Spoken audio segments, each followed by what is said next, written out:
وبعث ثاني.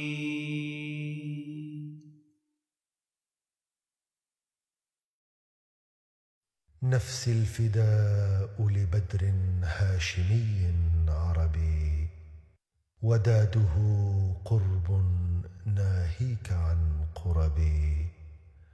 نجى الورى من كل زور ومعصية، ومن فسوق ومن شرك ومن تبب. اللهم صل على محمد وعلى آل محمد كما صليت على إبراهيم وعلى آل إبراهيم إنك حميد مجيد.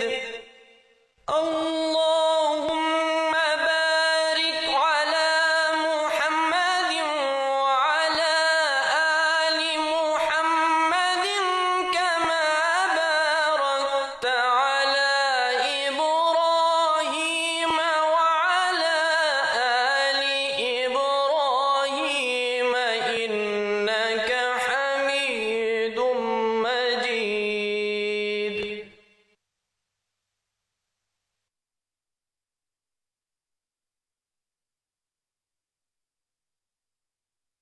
اسلام احمدیت، اسلام احمدیت، اسلام احمدیت، اسلام احمدیت، اسلام احمدیت، اسلام احمدیت.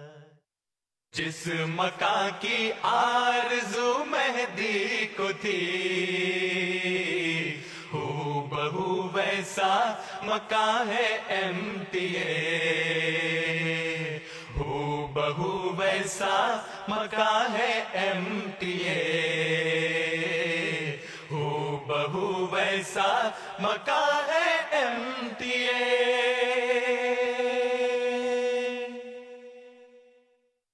محبت کے نغمات گائیں گے ہم،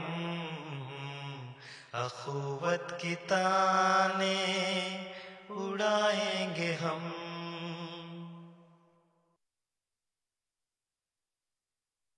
صلی علی نبینا،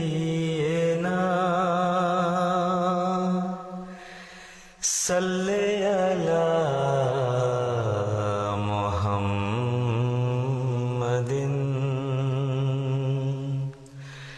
صلی علی نبینا، صلی علی محمد، صلی علی حبیبنا،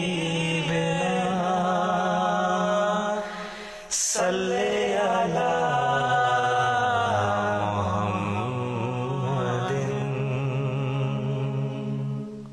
صلی علی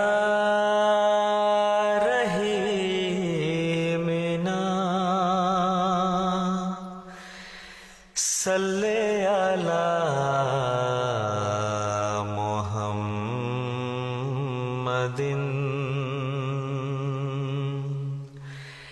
صلی علی کریمنا،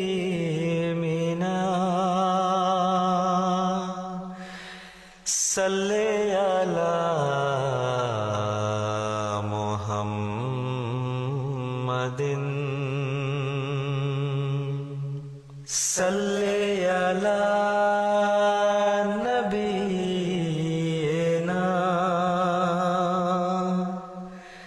صلی علی محمد،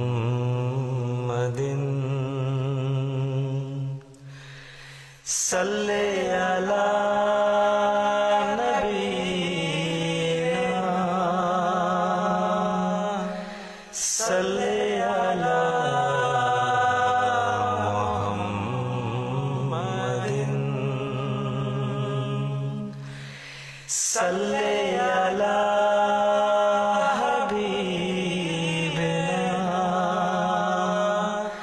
صلی علی محمد صلی علی نبینا صلی علی محمد صلی علی نبینا صلی علی محمد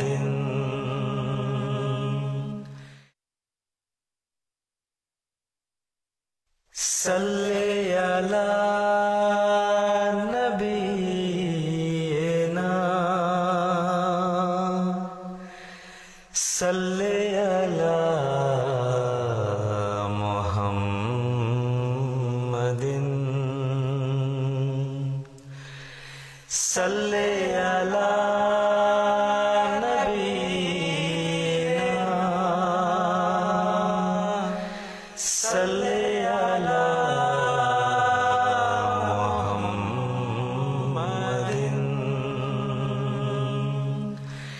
صلی علی حبیبنا صلی علی محمد صلی علی رحیمنا صلی علی محمد صلی علی کریمنا صلی علی محمد صلی علی نبینا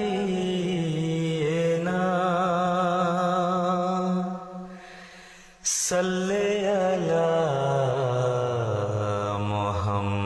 محمد صلی علی نبینا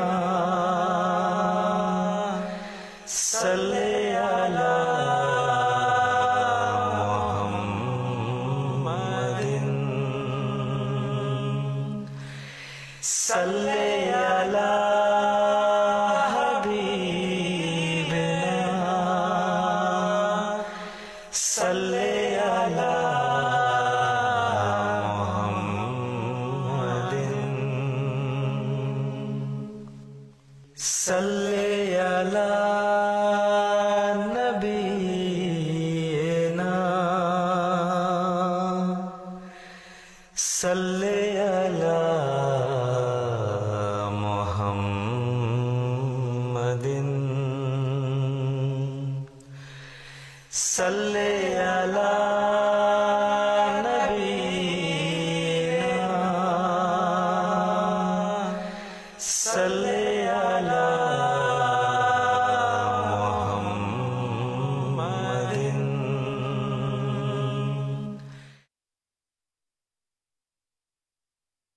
صلی علی نبینا صلی علی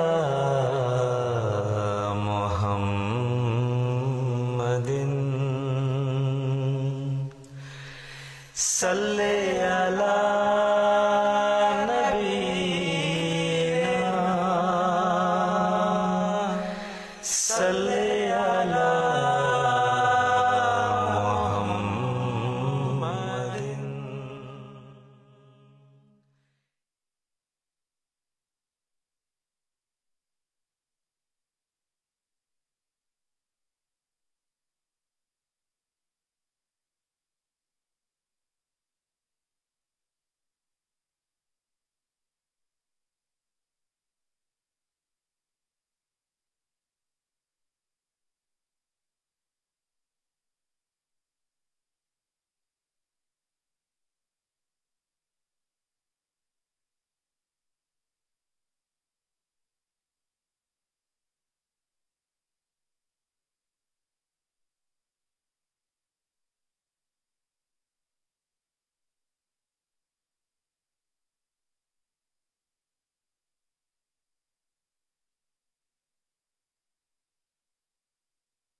السلام عليكم.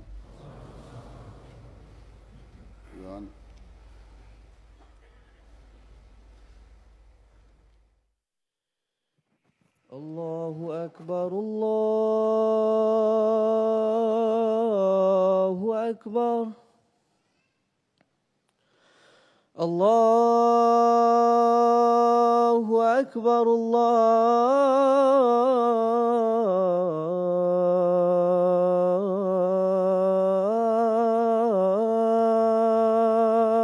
أكبر. أشهد أن لا إله إلا الله.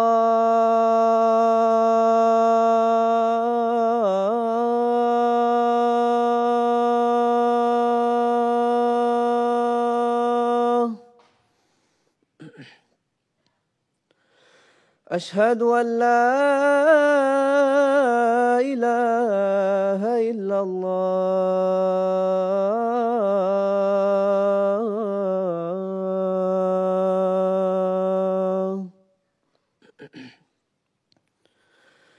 أشهد أن محمدًا رسول الله.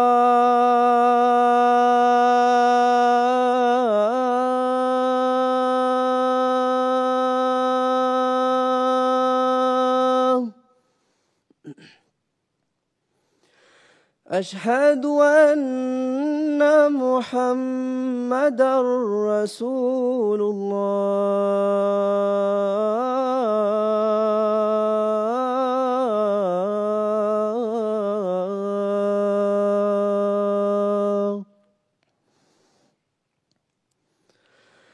حي على الصلاة.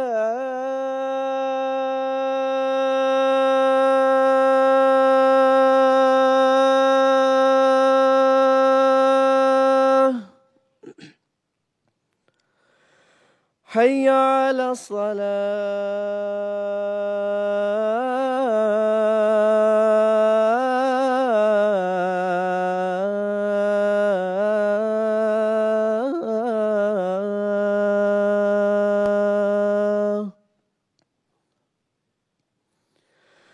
حي على الفلاح.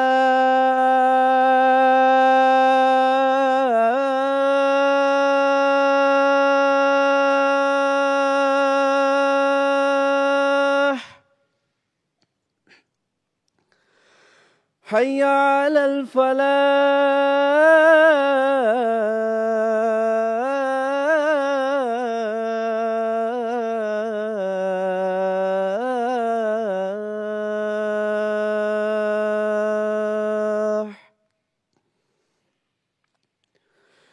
الله أكبر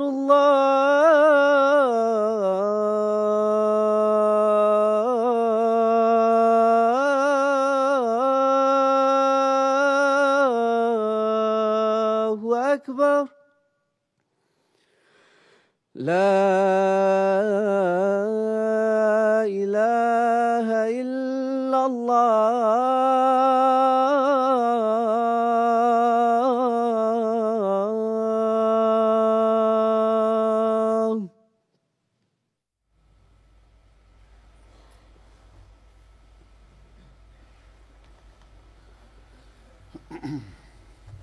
السلام عليكم ورحمة الله.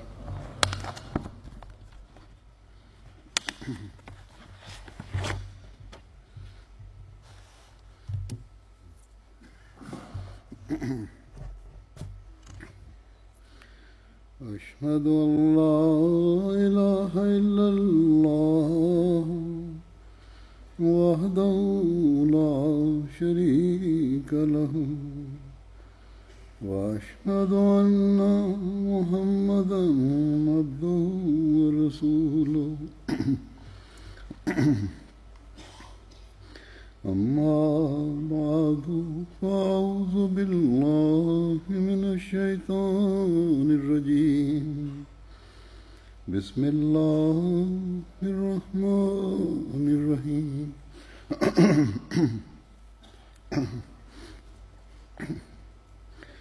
الحمد لله رب العالمين الرحمن الرحيم مالك يوم الدين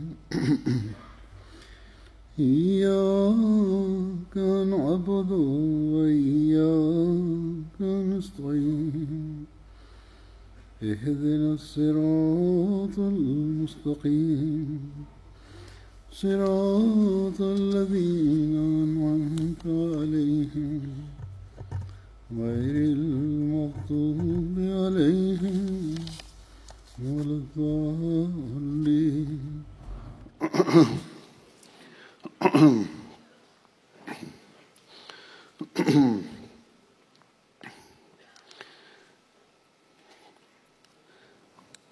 حضرت صلی اللہ علیہ وسلم کے بدری صحابہ کا جو میں نے ذکر شروع کیا ہوا ہے، آج بھی وہی ذکر کروں گا.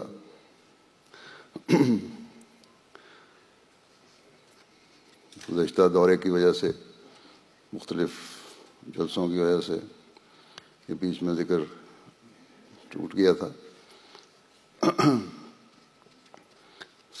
سلسلہ اس کا ٹوٹ گیا تھا. جو آخری خطبہ میں نے صحابہ کے ذکر پہ دیا تھا وہ 20 ستمبر کا تھا. اس میں جو ذکر تھا، اس میں حضرت خبیب بن ندی کا ذکر کیا گیا تھا اور اس کا کچھ حصہ بیان کرنے سے رہ گیا تھا.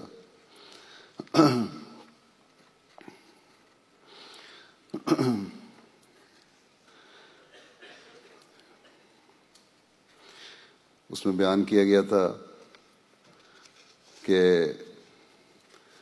انہوں نے حضرت شہادت کے وقت حضرت صلی اللہ علیہ وسلم کی خدمت میں اللہ تعالیٰ کو یہ کہا کہ میرا سلام پہنچا دے. تو بہرحال یہ وہ لوگ تھے جو بڑے اعلیٰ مقام کے تھے اور اللہ تعالیٰ کے بڑے قرب حاصل کرنے والے تھے، اور اللہ تعالیٰ کا بھی ان سے سلوک کا پتہ لگتا ہے کہ جب انہوں نے کہا کہ اللہ تعالیٰ اور تو یہاں کوئی نظریہ نہیں ہے، تو ہی میرا سلام حضرت صلی اللہ علیہ وسلم کو پہنچا دے، تو پھر وہ سلام اللہ تعالیٰ نے حضرت صلی اللہ علیہ وسلم کو پہنچا بھی دیا. اور وہاں مجلس میں بیٹھے ہوئے حضرت صلی اللہ علیہ وسلم نے وعلیکم السلام بھی کہا اور اس کا صحابہ سے ذکر بھی کیا کہ ان کی شہادت ہو گئی ہے.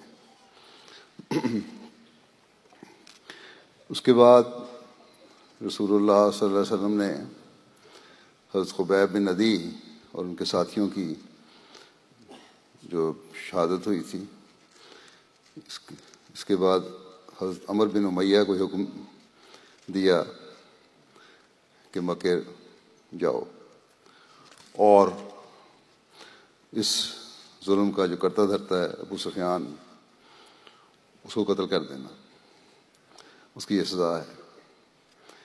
آپ صلی اللہ علیہ وسلم نے حضرت جبار بن صخر انصاری کو بھی ساتھ روانہ فرمایا. یہ دونوں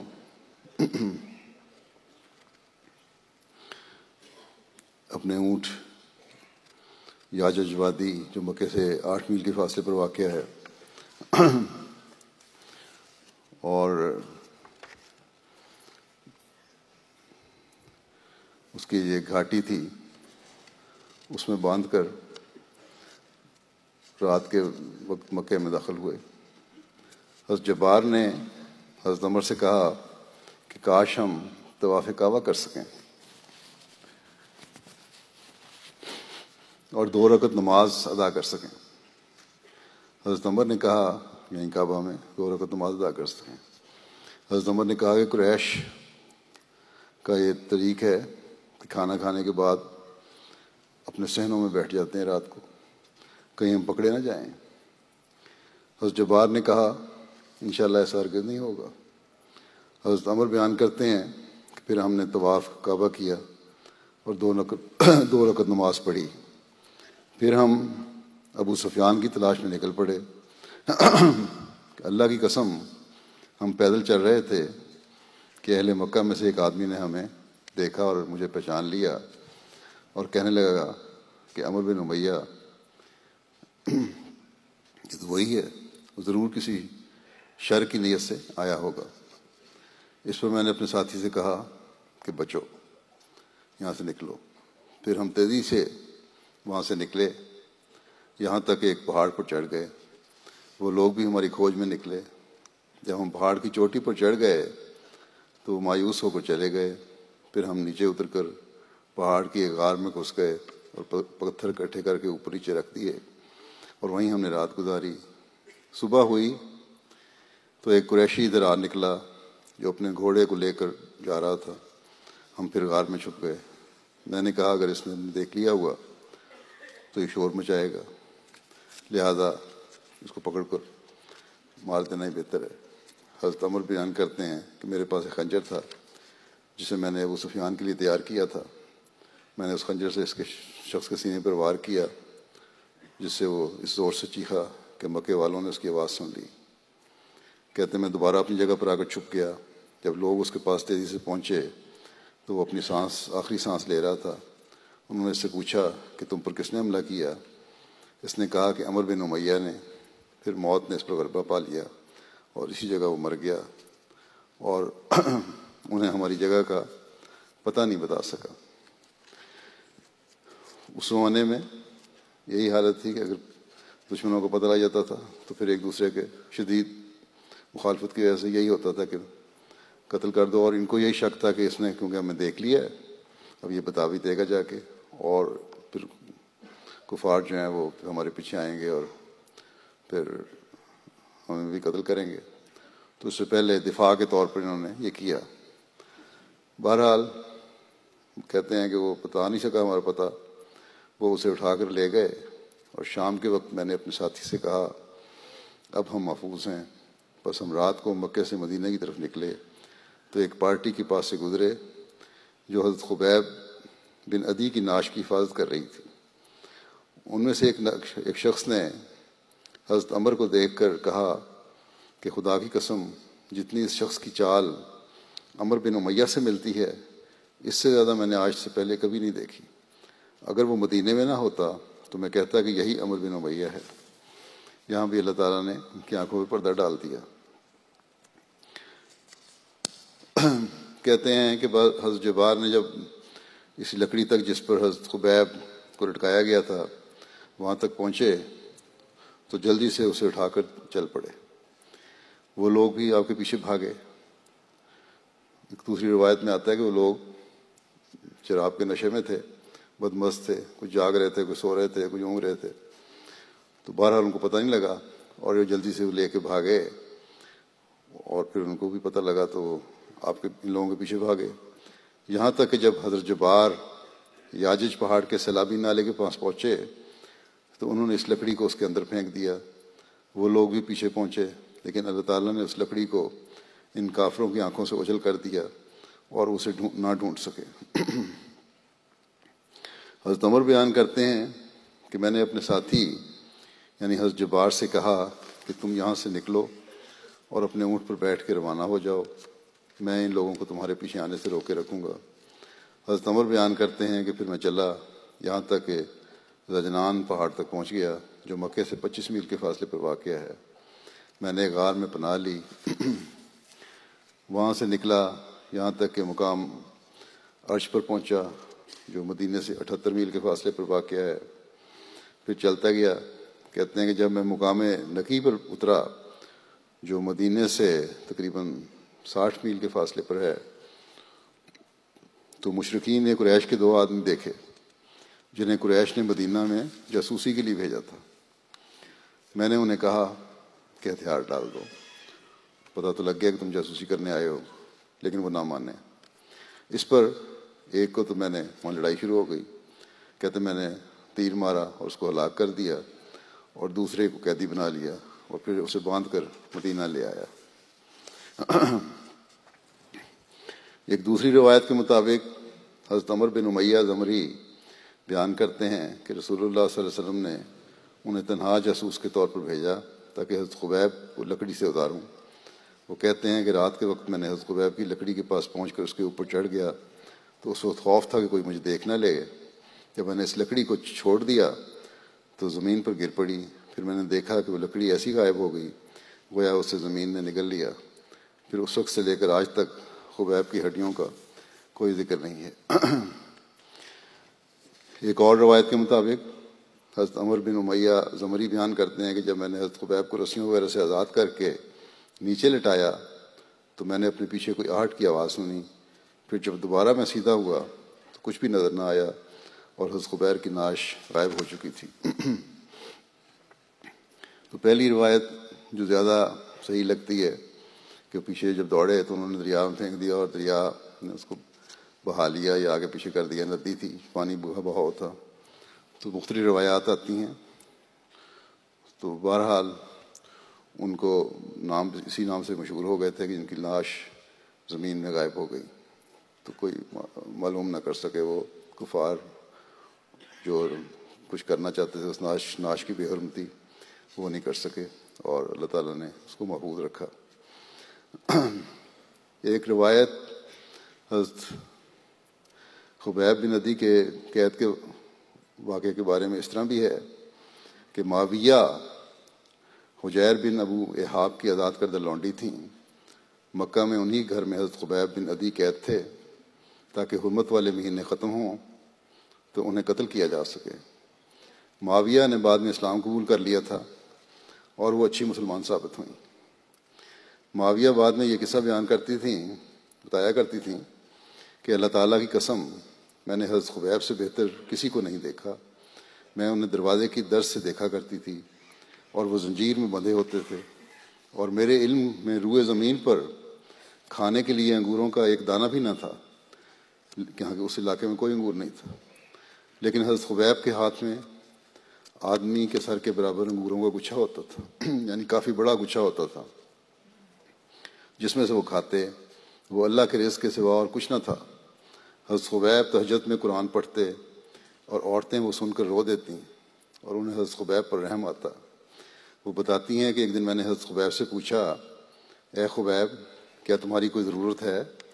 تو انہوں نے جواب دیا، نہیں، ہاں یہ ایک بات ہے، مجھے ٹھنڈا پانی پلا دو اور مجھے بتوں کے نام پر ذبح کیے جانے والے سے گوشت نہ دینا، جو کھانا تم لوگ دیتے ہو کیونکہ وہ کھانا نہ دینا جو بتوں کے نام پہ ذبح کیا گیا ہو۔ اور جب لوگ، تیسری بات یہ کہ جب لوگ میرے قتل کا ارادہ کریں تو مجھے بتا دینا۔ پھر جب حرمت والے مہینے گزر گئے اور لوگوں نے حضرت خبیب کے قتل پر اتفاق کر لیا تو کہتی ہیں کہ میں ان کے پاس جا کر انہیں یہ خبر دی کہ کہتی ہیں کہ اللہ کی قسم انہوں نے اپنے قتل کیے جانے کی کوئی پرواہ نہیں کی۔ انہوں نے مجھ سے کہا میرے پاس اسطرہ بھیج دو تاکہ میں اپنے آپ کو درست کر لوں۔ وہ بتاتی ہیں کہ میں نے اپنے بیٹے ابو حسین کے ہاتھ اسطرہ بھیجا۔ یہ بیٹا جو ہے کہتی ہوں حقیقی بیٹا نہ تھا بلکہ معاویہ نے اس کی صرف پرورش کی تھی، یہی لکھا گیا ہے۔ جب بچہ چلا گیا تو پھر کہتی ہیں میرے دل میں خیال پیدا ہوا کہ اللہ کی قسم خبیب نے اپنا انتقام پا لیا، اب میرا بیٹا اس کے پاس ہے، اس طرح اس کے ہاتھ میں ہے اور اس انتقام لے لے گا۔ یہ میں نے کیا کر دیا؟ میں نے اس بچے کے ہاتھ اس طرح بھیج دیا ہے، خبیب اس بچے کو اس طرح سے قتل کر دے گا اور پھر کہے گا کہ مرد کے بدلے مرد۔ روایت تو یہی آتی ہے کہ بچہ کھیلتا ہوا ان کے پاس چلا گیا، ان کے ہاتھ میں اس طرح تھا، لیکن ایک روایت یہ اس طرح ہے جو تفصیل سے ہے کہ بچہ ہوش و حواس میں تھا اور اس قابل تھا کہ اس کے ہاتھ کوئی چیز بھجوائی جا سکے اور وہ انہوں نے بھجوایا۔ تو وہ کہتی ہیں کہ جائے گا تو کہہ دے گا ٹھیک ہے تم میرے قتل کر رہے ہو تو میں بھی یہ قتل کر دیتا ہوں۔ پھر جب میرا بیٹا ان کے پاس اس طرح لے کر پہنچا تو انہوں نے وہ لیتے ہوئے مزاحن کہا کہ اس بچے کو کہا تو بڑا بہادر ہے، کیا تمہاری ماں کو میری غداری کا خوف نہیں آیا اور تمہارے ہاتھ میرے پاس اس طرح بھجوا دیا جبکہ تم لوگ میرے قتل کا ارادہ بھی کر چکے ہو۔ حضرت معاویہ بیان کرتی ہیں کہ میں نے خبیب کی یہ باتیں میں سن رہی تھی۔ میں نے کہا اے خبیب میں اللہ کی ایمان کی وجہ سے تم سے بے خوف رہی اور میں نے تمہارے معبود پر بھروسہ کر کے اس بچے کے ہاتھ تمہارے پاس اس طرح بھجوایا۔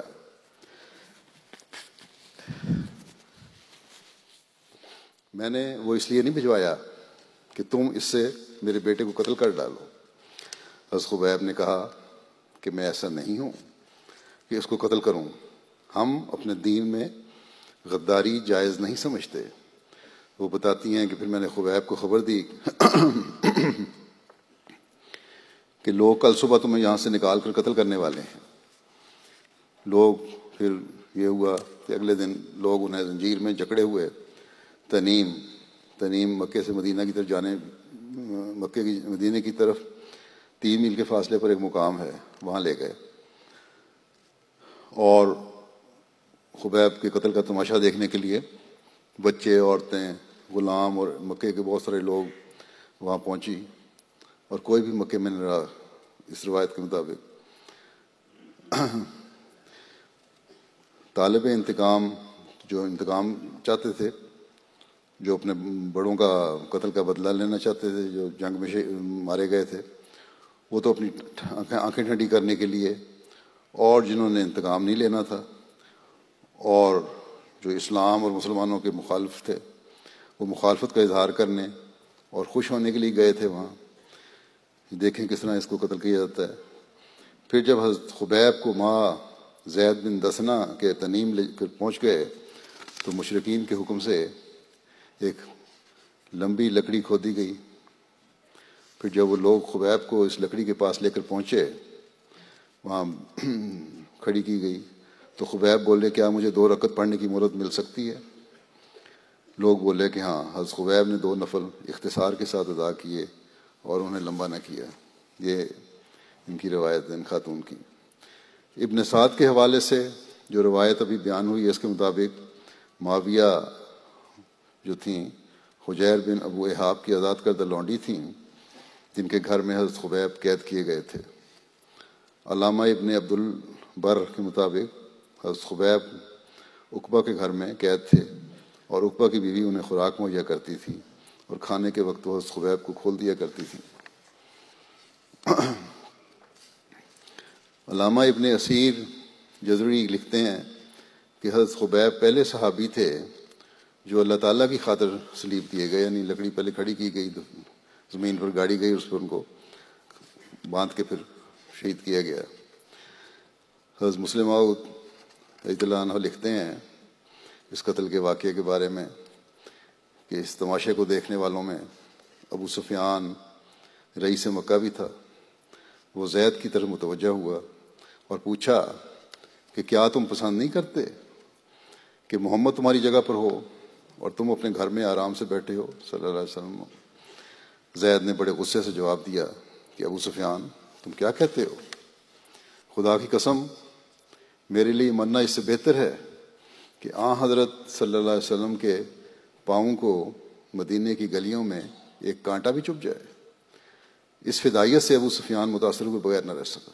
یہ جواب تھا، ایسا تھا کہ ابو سفیان اس سے متاثر ہوئے بغیر نہ رہ سکا، اور اس نے حیرت سے زید کی طرف دیکھا اور فوراً ہی پھر دبی زبان میں کہنے لگا کہ خدا گواہ ہے کہ جس طرح محمد کے ساتھی محبت کرتے ہیں، میں نے نہیں دیکھا کہ کوئی اور شخص کسی سے محبت کرتا ہو۔ یہ تھا صحابہ کا حضرت صلی اللہ علیہ وسلم سے عشق و وفا کا تعلق، اور یہ جان قربان کر دینے کا معیار بھی، پھر اللہ تعالیٰ کا سلوک بھی ان سے کیا تھا وہ بھی ظاہر ہو گیا۔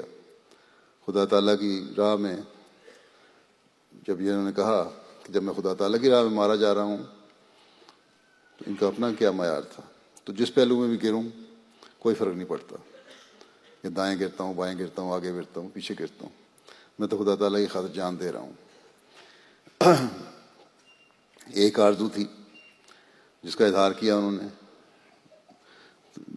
قتل کیے جانے سے پہلے، اور وہ بھی یہ کہ اللہ تعالیٰ کے حضور سجدہ کر لوں، 2 نفل پڑھ لوں۔ حضرت صلی اللہ علیہ وسلم کو سلام پہنچانے کی آرزو تھی، خواہش تھی، تو وہ بھی اللہ تعالیٰ نے پوری کر دی، وہ بھی پہنچا دیا۔ حضرت صلی اللہ علیہ وسلم سے عشق کا یہ حال تھا کہ یہ بھی گوارا نہیں ہوا کہ آپ کے پاؤں میں کانٹا بھی چبھ جائے اور اس کے بدلے میں میری زندگی بچے. کسی ہلکی سی تکلیف کی بھی اہمیت تھی حضرت صلی اللہ علیہ وسلم کے, اور اپنی جان کی کوئی پرواہ نہیں تھی. تبھی تو اللہ تعالیٰ کی رضا حاصل کرنے والے تھے یہ لوگ. حضرت عبداللہ بن ابی بن سلول ہیں اگلے صحابی جن کا ذکر ہوگا. حضرت عبداللہ کا تعلق انصار کے قبیلہ خزرج کی شاخ بنو عوف سے تھا. یہ رئیس المنافقین عبداللہ بن ابی بن سلول کے بیٹے تھے اور نہایت ہی مخلص اور جان نثار اور فدائی صحابی رسول صلی اللہ علیہ وسلم تھے. حضرت عبداللہ کی والدہ کا نام خولہ بنت منذر تھا. حضرت عبداللہ کا نام جاہلیت کے زمانے میں خباب تھا. رسول اللہ صلی اللہ علیہ وسلم نے آپ کا نام بدل کر عبداللہ رکھ دیا اور فرمایا خباب شیطان کا نام ہے. سلول عبداللہ بن ابی رئیس المنافقین کی دادی کا نام تھا جس کا قبیلہ خزاع سے تعلق تھا. ابی اپنی ماں کی نسبت سے مشہور تھا, اس لیے عبداللہ بن ابی بن سلول کہلاتا تھا. عبداللہ بن ابی بن سلول ابو عامر راہب کی خالہ کا بیٹا تھا. ابو عامر ان لوگوں میں سے تھا جو نبی کریم صلی اللہ علیہ وسلم کی بعثت کا لوگوں میں ذکر کیا کرتا تھا کہ ایک نبی مبعوث ہونے والا ہے, اور اس نبی پر ایمان لانے کا اظہار کرتا تھا, اور آپ کے ظہور کا لوگوں سے وعدہ کیا کرتا تھا کہ ظہور ہونے والا ہے. ابو عامر نے جاہلیت میں ٹاٹ پہن لیا تھا, بڑے موٹے کپڑے پہنتا تھا اور رہبانیت اختیار کر لی تھی. جب اللہ تعالیٰ نے اپنے رسول صلی اللہ علیہ وسلم کو مبعوث کر دیا تو پھر بجائے اس کے جو پہلے تنقید کیا کرتا اس کے وہ الٹ ہو گیا اور حسد میں مبتلا ہو گیا, حسد کرنے لگا اور اس نے بغاوت کی اور اپنے کفر کو قائم رہا. مشرکین کے ساتھ بدر میں رسول اللہ صلی اللہ علیہ وسلم سے جنگ کے لیے نکلا تو رسول اللہ صلی اللہ علیہ وسلم نے اس کا نام فاسق رکھا. حضرت عبداللہ کی اولاد میں عبادہ, جلیحہ, خیثمہ اور خولی اور امامہ کا ذکر ملتا ہے. حضرت عبداللہ اسلام لائے اور ان کا اسلام بہت اچھا تھا. یہ جلیل القدر صحابہ میں شامل تھے. حضرت عبداللہ رسول اللہ صلی اللہ علیہ وسلم کے ہمراہ غزوہ بدر, احد اور دیگر تمام غزوات میں شامل ہوئے. حضرت عبداللہ لکھنا پڑھنا بھی جانتے تھے. حضرت عائشہ نے حضرت عبداللہ سے احادیث روایت کی ہیں. حضرت عبداللہ کو کاتب وحی ہونے کا بھی شرف حاصل تھا. ایک روایت میں آتا ہے کہ غزوہ احد میں حضرت عبداللہ کا ناک کٹ گیا, جس پر رسول اللہ صلی اللہ علیہ وسلم نے انہیں سونے کا ناک لگوانے کا ارشاد فرمایا. جبکہ ایک دوسری روایت میں آتا ہے کہ غزوہ احد کے موقع پر حضرت عبداللہ کے 2 دانت ٹوٹ گئے تھے, جس پر رسول اللہ صلی اللہ علیہ وسلم نے انہیں سونے کے دانت لگوانے کا ارشاد فرمایا تھا. راوی کہتے ہیں کہ دانت والی روایت زیادہ مشہور ہے اور درست ہے, اور یہی لگتی ہے درست. بعض دفعہ مبالغہ کر لیتے ہیں بعض بیان کرنے والے, یا بعض دفعہ صحیح پیغام آگے نہیں سمجھ سکتے تو ناک کی بات تو نہیں, دانتوں کی بات ہی صحیح لگتی ہے کہ دانت ٹوٹ گیا, صلی اللہ علیہ وسلم نے فرمایا کہ سونے کے دانت لگوا لو, اور وہی لگوایا کرتے تھے, کراؤن چڑھایا کرتے تھے اس زمانے میں بھی. غزوہ احد میں ابو سفیان نے مسلمانوں کو چیلنج دیا تھا کہ اگلے سال ہم دوبارہ بدر کے میدان میں ملیں گے. اس واقعے کا ذکر کرتے ہوئے سیرت خاتم النبیین میں بیان ہوا ہے. مرزا بشیر صاحب نے مختلف تواریخ سے لے کے جو نکالا نتیجہ وہ ہے کہ غزوہ احد کے بعد میدان سے لوٹتے ہوئے ابو سفیان نے مسلمانوں کو یہ چیلنج دیا تھا کہ آئندہ سال بدر کے مقام پر ہماری تمہاری جنگ ہوگی, اور آن حضرت صلی اللہ علیہ وسلم نے اس چیلنج کو قبول کرنے کا اعلان فرمایا تھا.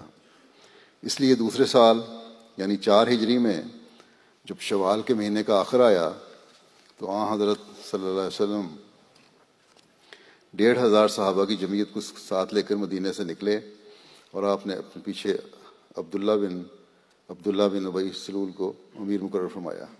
حضرت عبداللہ کو امیر مقرر فرمایا مدینے کا جب آپ اس جنگ لے کے لشکر لے کے نکلے. دوسری طرف ابو سفیان بن حرب 2000 قریش کے لشکر کے ساتھ مکے سے نکلا، مگر باوجود احد کی فتح اور اتنی بڑی جمعیت کے ساتھ ہونے کے اس کا دل خائف تھا، اور اسلام کی تباہی کے درپے ہونے کے باوجود وہ چاہتا تھا کہ جب تک بہت زیادہ جمعیت کا انتظام نہ ہو جائے وہ مسلمانوں کے سامنے نہ ہو۔ چنانچہ ابھی وہ مکے میں ہی تھا کہ اس نے شخص نعیم نامی کو، جو ایک غیر جانبدار قبیلے سے تعلق رکھتا تھا، مدینے کی طرف روانہ کر دیا اور اسے تاکید کی کہ جس طرح بھی ہو مسلمانوں کو ڈرا دھمکا کر اور جھوٹ سچ باتیں بنا کر جنگ سے نکلنے سے باز رکھو۔ چنانچہ یہ شخص مدینے میں آیا اور قریش کی تیاری اور طاقت اور ان کی جوش و خروش کے جھوٹے قصے سنا کر اس نے مدینے میں ایک بے چینی کی حالت پیدا کر دی، حتیٰ کہ بعض کمزور طبیعت لوگ اس غزوے میں شامل ہونے سے خائف ہونے لگے۔ لیکن جب حضرت صلی اللہ علیہ وسلم نے نکلنے کی تحریک فرمائی اور آپ نے اپنی تقریر میں فرمایا کہ ہم نے کفار کے چیلنج کو قبول کر کے اس موقع پر نکلنے کا وعدہ کیا ہے، اس لیے ہم اس سے تخلف نہیں کر سکتے، اس کے خلاف نہیں چلیں گے، خواہ مجھے اکیلا جانا پڑے، تم لوگ ڈر رہے ہو، اکیلا بھی جانا پڑے تو میں جاؤں گا اور دشمن کے مقابلے پر اکیلا سینہ سپر ہو جاؤں گا۔ لوگوں کا خوف یہ باتیں سن کے جاتا رہا اور بڑے جوش اور اخلاص کے ساتھ آپ صلی اللہ علیہ وسلم کے ساتھ نکلنے کو تیار ہو گئے۔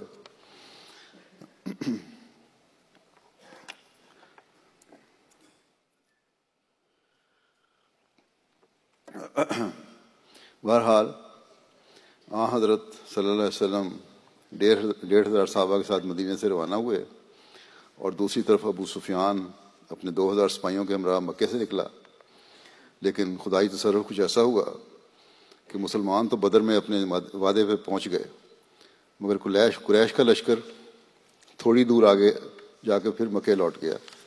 اور اس کا قصہ یوں ہوا، کس طرح وہ لوٹا کہ جب ابو سفیان کو نعیم کی ناکامی کا علم ہوا، جو آدمی بھیجا تھا ڈرانے کے لیے مسلمانوں کو، یہ پتہ لگ گیا کہ وہ لوگ مسلمان تو نہیں ڈرے، وہ تو باہر آ گئے ہیں، تو وہ دل میں خائف ہوا اور اپنے لشکر کو یہ تلقین کرتا ہوا راستے سے لوٹا کر واپس لے گیا کہ اس سال قحط بہت زیادہ ہے اور لوگوں کو تنگی ہے، اس لیے اس وقت لڑنا ٹھیک نہیں ہے، جب کشائش ہوگی، حالات ٹھیک ہوں گے تو زیادہ تیاری کے ساتھ مدینے پر حملہ کریں گے۔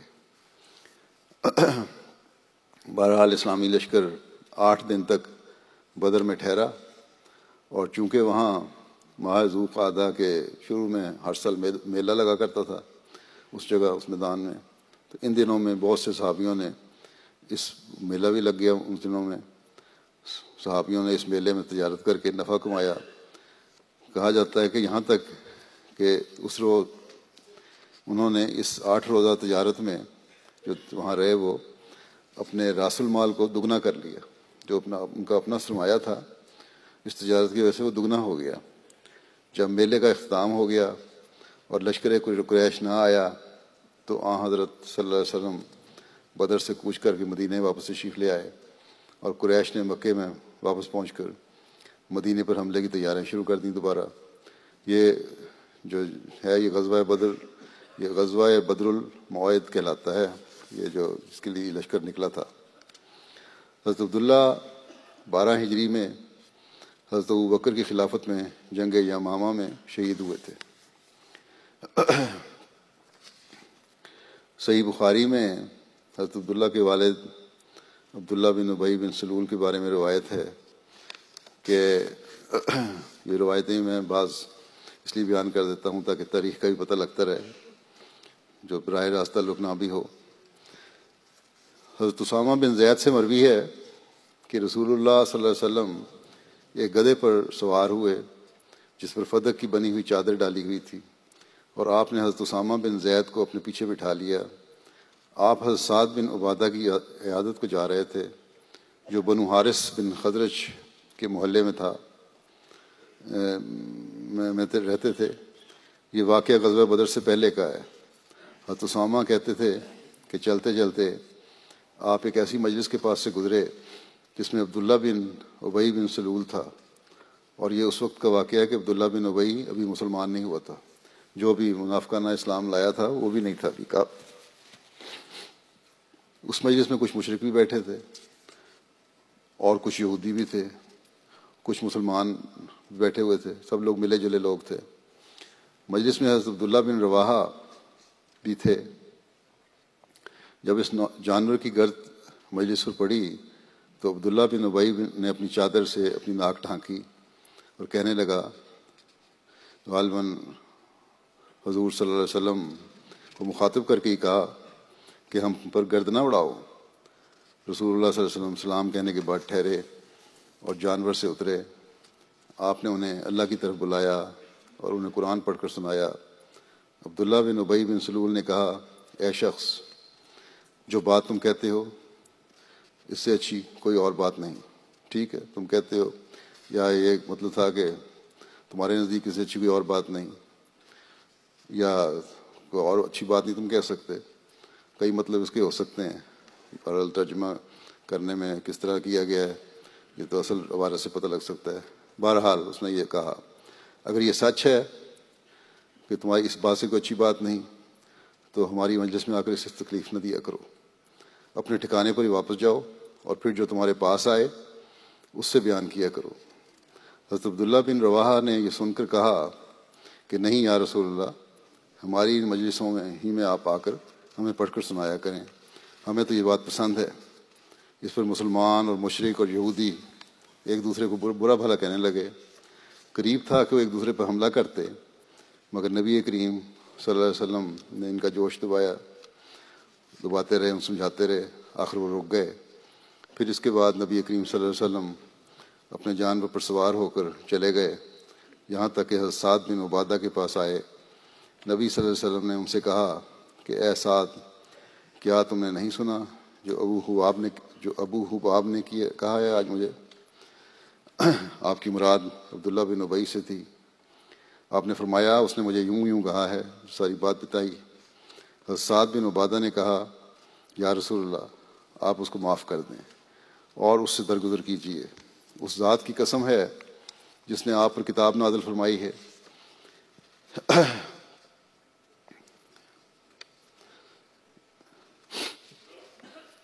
اللہ تعالیٰ اب وہ حق یہاں لے آیا ہے جس کو اس نے آپ پر نازل کیا ہے۔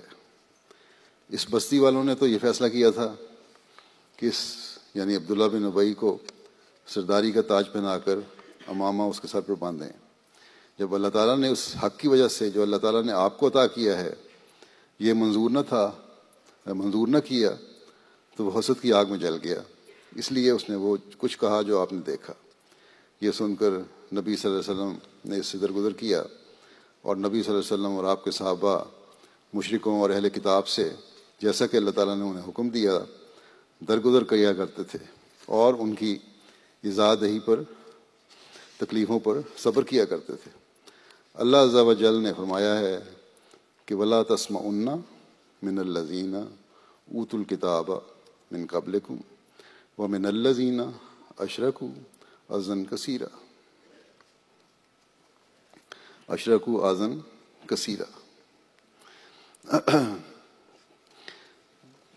اور تم ضرور ان لوگوں سے جنہوں نے تم سے پہلے کتاب دی گئی اور ان سے جنہوں نے شرک کیا بہت تکلیف دہ باتیں سنو گے۔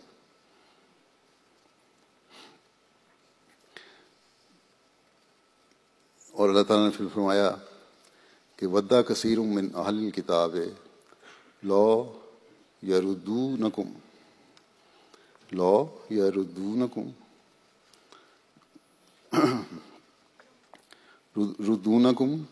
مِنْ بَعْدِ إِيمَانِكُمْ كُفَّارًا حَسَدًا مِّنْ عِندِ أَنفُسِهِمْ۔ اہل کتاب میں سے بہت سے ایسے ہیں جو چاہتے ہیں کہ کاش تمہارے ایمان لانے کے بعد ایک دفعہ پھر کفار بنا دیں بوجہ اس حسد کے جو ان کے اپنے دلوں سے پیدا ہوتا ہے۔ بس تم اس وقت تک کہ اللہ اپنے حکم کو نازل فرمائے انہیں معاف کرو اور ان سے درگزر کرو، اور اللہ یقیناً ہر ایک امر پر پورا قادر ہے۔ اور نبی کریم صلی اللہ علیہ وسلم عفو کو ہی مناسب سمجھتے تھے جیسا کہ اللہ تعالیٰ نے آپ کو حکم دیا تھا۔ آخر اللہ تعالیٰ نے ان کو اجازت دے دی جب رسول اللہ صلی اللہ علیہ وسلم نے بدر کے مقام پر ان کا مقابلہ کیا، اور اللہ تعالیٰ نے اس لڑائی میں کفار کو قریش کے بڑے سرگر نے مار ڈالے تو عبداللہ بن ابی بن سلول اور جو اس کے ساتھ مشرک اور بت پرست تھے کہنے لگے اب تو یہ سلسلہ شاندار ہو گیا ہے۔ انہوں نے رسول اللہ صلی اللہ علیہ وسلم سے اسلام پر قائم رہنے کی بیعت کر لی اور مسلمان ہو گئے۔ وہ بھی اسلام بھی ان کا اسی طرح تھا کہ جب دیکھا کہ جنگ بدر میں کامیاب ہو گئے تو خوف پیدا ہوا اور اسلام لے آئے۔ تو بہرحال یہ روایتیں جیسا کہ میں نے کہا ان کا براہ راست تعلق نہیں بھی ہے تو بیان کرتا ہوں تاکہ تاریخ کا بھی پتہ لگتا چلا جائے اس حوالے سے۔ پھر اس کے عبداللہ بن ابی بن سلول کے کردار کی تفصیل حضرت مرزا بشیر احمد صاحب نے بیان کی ہے۔ غزوہ احد کے موقع پر رسول اللہ صلی اللہ علیہ وسلم نے مسلمانوں کو جمع کر کے ان سے قریش کے اس حملے کے خلاف مشورہ مانگا کہ آیا مدینہ میں ٹھہرا جاوے یا باہر نکل کر مقابلہ کیا جاوے۔ اس مشورے پر عبداللہ بن ابی بن سلول بھی شریک تھا جو دراصل تو منافق تھا مگر بدر کے بعد بظاہر مسلمان ہو چکا تھا، اور یہ پہلا موقع تھا کہ حضرت صلی اللہ علیہ وسلم نے اسے مشورے میں شرکت کی دعوت دی۔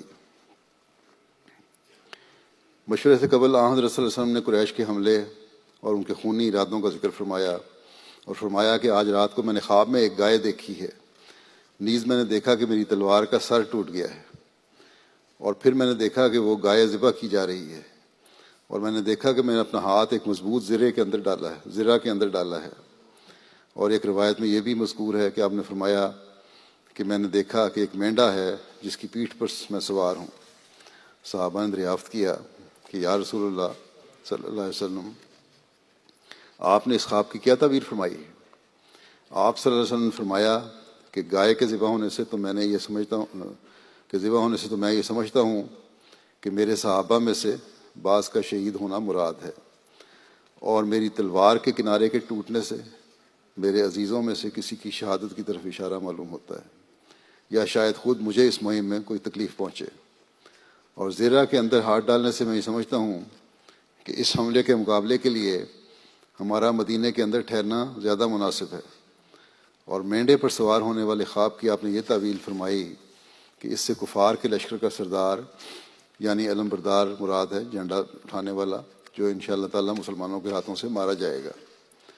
اس کے بعد آپ صلی اللہ علیہ وسلم نے صحابہ سے مشورہ طلب فرمایا کہ موجودہ صورت میں کیا کرنا چاہیے۔ بعض بڑے صحابہ نے حالات کے اونچ نیچ کی وجہ سے اور سوچ کر اور شاید کسی قدر حضرت صلی اللہ علیہ وسلم کے خواب سے متاثر ہو کر یہ رائے دی کہ مدینہ میں ٹھہر کر مقابلہ کرنا مناسب ہے۔ یہی رائے عبداللہ بن ابی بن سلول جو رئیس المنافقین تھا اس نے بھی دی، اور حضرت صلی اللہ علیہ وسلم نے بھی اسی رائے کو پسند فرمایا اور کہا کہ بہتر یہی معلوم ہوتا ہے کہ ہم مدینہ کے اندر رہ کر مقابلہ کریں۔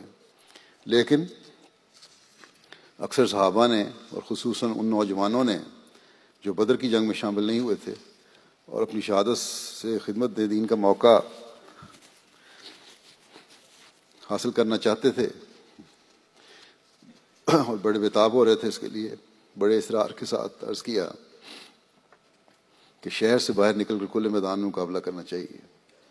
ان لوگوں نے اس قدر اصرار کیا اور اپنی رائے کو پیش کیا کہ حضرت صلی اللہ علیہ وسلم نے ان کے جوش کو دیکھ کر ان کی بات مان لی اور فیصلہ فرمایا کہ ہم کھلے میدان میں نکل کر کفار کا مقابلہ کریں گے۔ اور پھر جمعہ کی نماز کے بعد آپ نے مسلمانوں میں عام تحریک فرمائی کہ وہ جہاد فی سبیل اللہ کی غرض سے اس غزوے میں شامل ہو کر ثواب حاصل کریں۔ اس کے بعد آپ اندرون خانہ تشریف لے گئے، گھر چلے گئے، جہاں حضرت ابوبکر اور حضرت عمر کی مدد سے آپ نے امامہ باندھا اور لباس پہنا اور پھر ہتھیار لگا کر اللہ تعالیٰ کا نام لیتے ہوئے باہر تشریف لے آئے۔ لیکن اتنے عرصے میں حضرت سعد بن معاذ رئیس قبیلہ اوس اور دوسرے اکابر صحابہ کے سمجھانے سے نوجوان لوگوں کو اپنی غلطی محسوس ہونے لگی کہ رسول اللہ صلی اللہ علیہ وسلم کی رائے کے مقابلے میں اپنی رائے پر اصرار نہیں کرنا چاہیے، اور اکثر ان میں سے پشیمانی کے طرف مائل تھے۔ جب ان لوگوں نے حضرت صلی اللہ علیہ وسلم کو ہتھیار لگائے اور دوری ذرہ اور خود جو ہے وہ وغیرہ پہنے ہوئے دیکھا کہ آپ تشریف لائے ہیں تو ان کو ندامت اور بھی زیادہ ہو گئی، اور زیادہ پریشان ہو گئے۔ انہوں نے قریباً ایک زبان ہو کر عرض کیا کہ یا رسول اللہ، ہم سے غلطی ہوگی کہ ہم نے آپ کی رائے کے مقابلے میں اپنی رائے پر اصرار کیا ہے۔ آپ جس طرح مناسب خیال فرماتے ہیں اسی طرح کارروائی فرمائیں، انشاءاللہ اسی میں برکت ہوگی۔ آپ نے فرمایا بڑے جوش سے کہ خدا کے نبی کی شان سے بعید ہے کہ وہ ہتھیار لگا کر پھر اسے اتار دے قبل اس کے کہ خدا کوئی فیصلہ کرے۔ اب یہ تو نہیں ہو سکتا، یہ خدا کے نبی کی شان نہیں ہے کہ ہتھیار لگائے اور پھر انہیں اتار دے، سوائے اس کے کہ اللہ تعالیٰ کا فیصلہ ہو۔ بس اب اللہ کا نام لے کر چلو، اور اگر تم نے صبر سے کام لیا تو یقین رکھو کہ اللہ تعالیٰ کی نصرت تمہارے ساتھ ہوگی۔ اس کے بعد حضرت صلی اللہ علیہ وسلم نے لشکر اسلامی کے لیے 3 جھنڈے تیار کروائے۔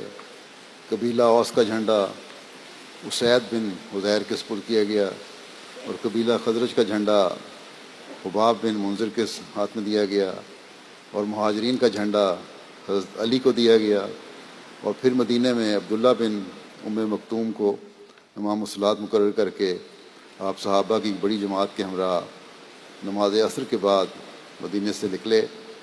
قبیلہ اوس اور خزرج کے رؤساء سعد بن معاذ اور سعد بن عبادہ آپ کی سواری کے سامنے آہستہ آہستہ دوڑتے جاتے تھے، اور باقی صحابہ آپ کے دائیں اور بائیں اور پیچھے چل رہے تھے۔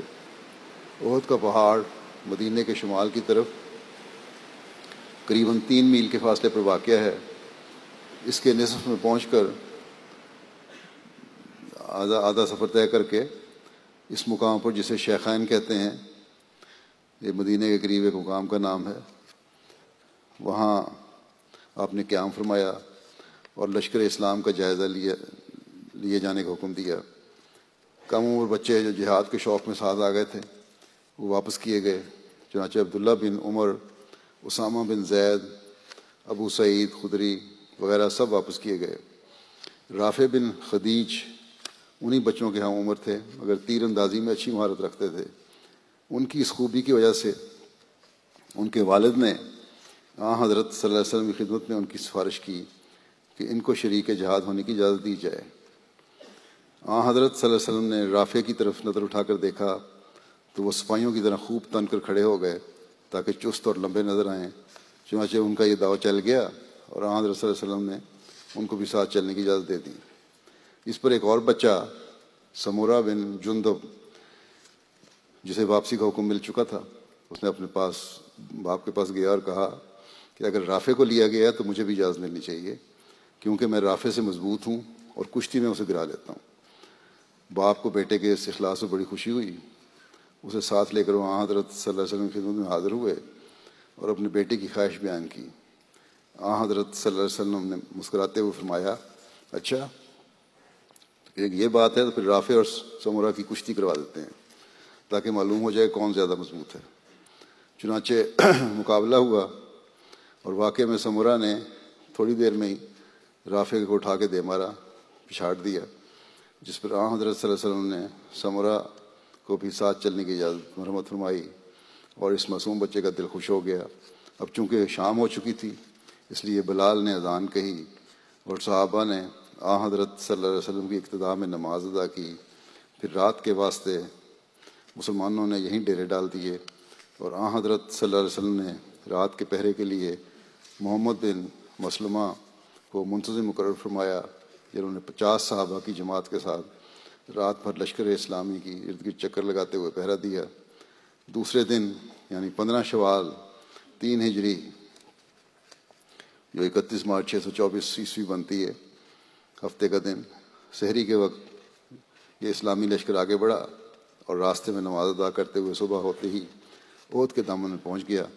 اس موقع پر عبداللہ بن ابی بن سلول رئیس المنافقین نے غداری کی اور اپنے 300 ساتھیوں کے ساتھ مسلمانوں کے لشکر سے ہٹ کر یہ کہتا ہوا مدینہ کی طرف واپس لوٹ گیا کہ محمد صلی اللہ علیہ وسلم نے میری بات نہیں مانی اور نہ تجربہ کار نوجوانوں کے کہنے میں آ کر باہر نکل آئے ہیں، اس لیے میں ان کے ساتھ ہو کر نہیں لڑ سکتا۔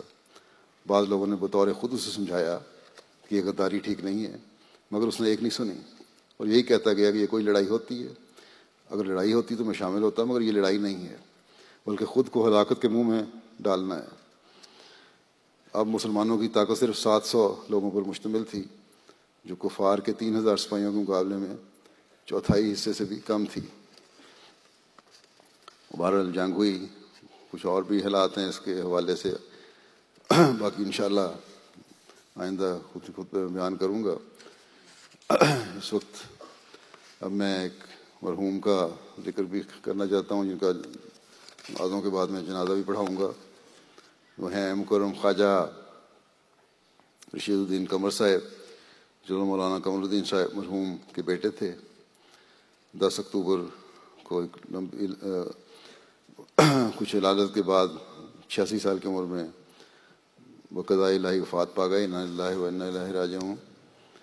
آپ قادیان میں 1933 میں پیدا ہوئے تھے، اور مولوی قمر الدین صاحب، جیسا کہ میں نے کہا، ان کے بیٹے تھے۔ مولوی قمر الدین صاحب کو حضرت مسلم ماؤد نے مجلس خدام الاحمدیہ کا پہلا صدر مقرر فرمایا تھا۔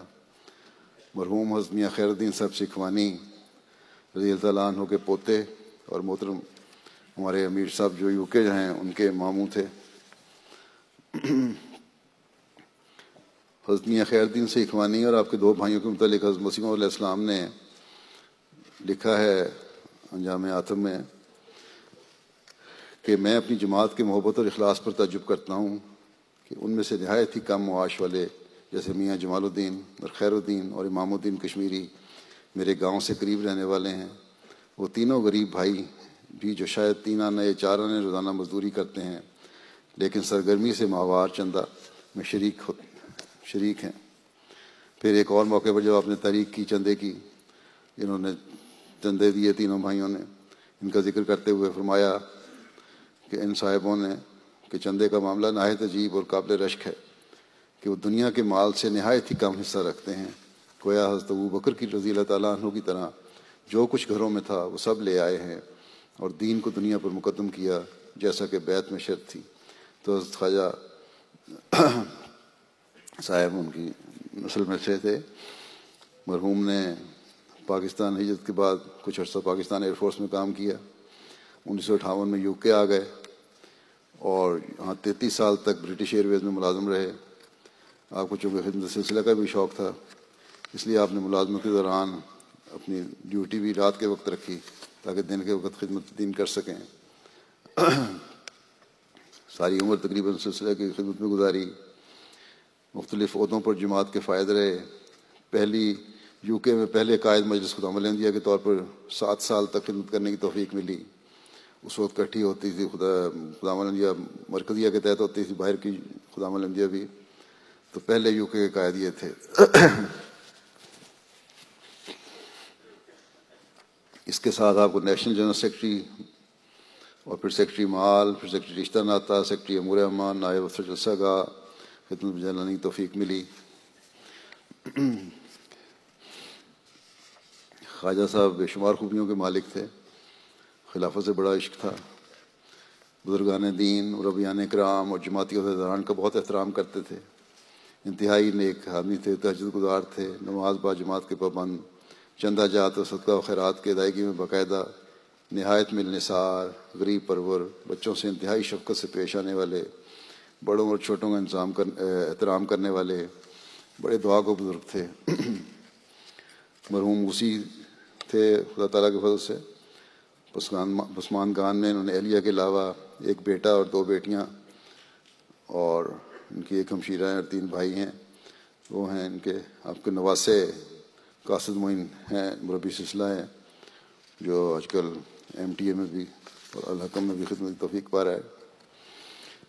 قاصد معین صاحب کہتے ہیں کہ ہم ہفتہ اور اتوار کے روز اپنے نانا کے گھر میں گزارتے اور وہاں رہتے۔ ہر ہفتے ان کو قریب سے دیکھنے کا موقع ملتا۔ میں اکثر بچپن میں ان کے کمرے میں سوتا اور سونے سے پہلے ہمیشہ دیکھا کہ نوافل پڑھ کر سوتے، اور نوافل نہایت خوبصورتی اور تسلی اور سکون سے پڑھتے، اور صبح باقاعدگی سے تہجد پر اٹھتے اور فجر کے لیے ہمیں بھی اٹھاتے۔ یہ لکھتے ہیں ان کو ہمیشہ بڑا نرم دل اور پایا، بڑا فرشتہ صفت ہے، کبھی ہمیں ڈانٹا نہیں تھا. کہ ایک دفعہ کہتے ہیں مجھے ڈانٹ یاد ہے ان کی، اور وہ اس طرح کہتے ہیں کہ میں نے خلافت رابعہ میں بچپن کی معصومیت کی وجہ سے پوچھ لیا ان سے کہ اگلے خلیفہ کے بارے کون ہوگا، اگلے خلیفہ کے بارے میں پوچھا. اس پر نانا جان نے نہایت مجھے بڑا ڈانٹا اور سمجھایا کہ ایسے باتیں نہیں کیا کرتے. اور اس سے چھوٹی عمر میں ہی اس سبق سے مجھے خلافت کے مقام کا اندازہ ہوا. بہرحال خلافت سے غیر معمولی وفا کا تعلق تھا. باقاعدگی سے مجھے بھی خط لکھا کرتے تھے وہ، اور آخری بیماری کے دنوں میں بھی آئے. یہاں دورے سے پہلے ہی چند دن پہلے ملنے آئے. بڑے صبر سے اور برداشت سے کینسر کا ان کی تشخیص ہوئی تھی انہوں نے، اور بڑے تکلیف دہ علاج بھی ہے، بیماری بھی، لیکن بڑے صبر سے برداشت کیا اور بڑی ہمت سے ساری باتیں بتائیں. اللہ تعالیٰ ان سے مغفرت اور رحم کا سلوک فرمائے اور اپنے پیاروں کے قدموں میں جگہ دے، اور ان کی اولاد اور ان کی نسل کو بھی انہیں نیکیاں جاری رکھنے کی توفیق عطا فرمائے.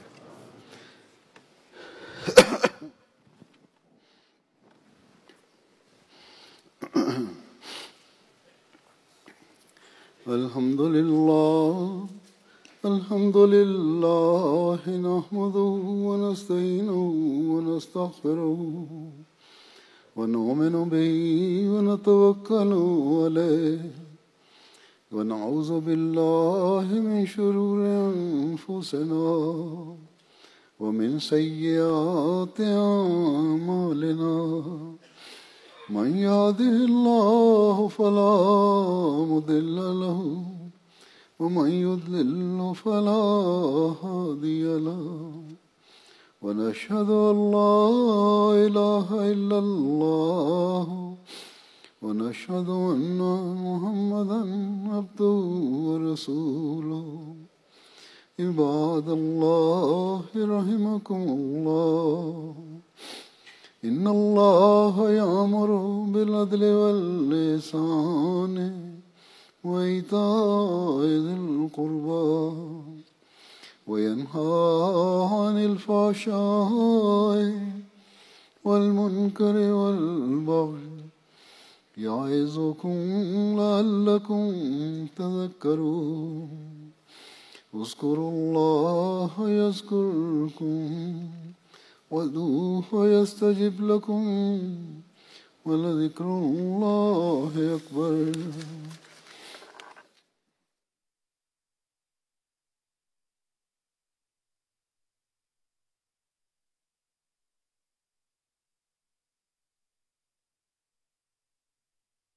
صلی علی نبینا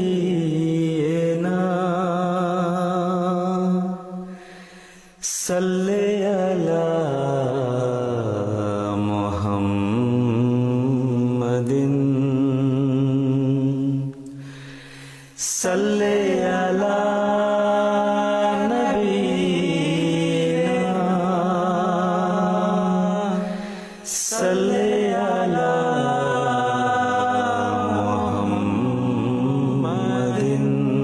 صلی علی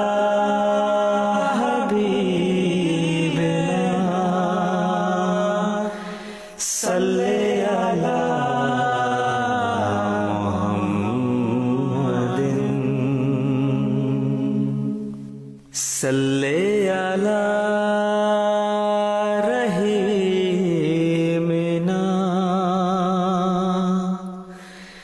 صلی علی محمد صلی علی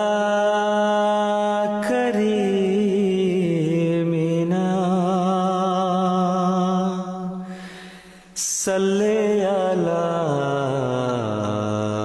محمد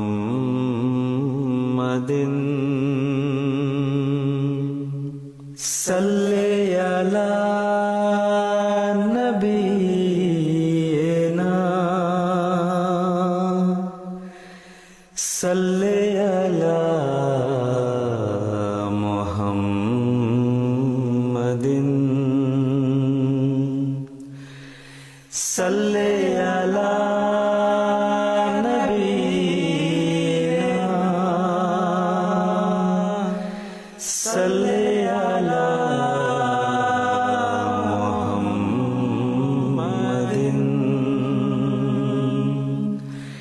صلی علی حبیبنا صلی علی محمد صلی علی نبینا صلی علی محمد صلی علی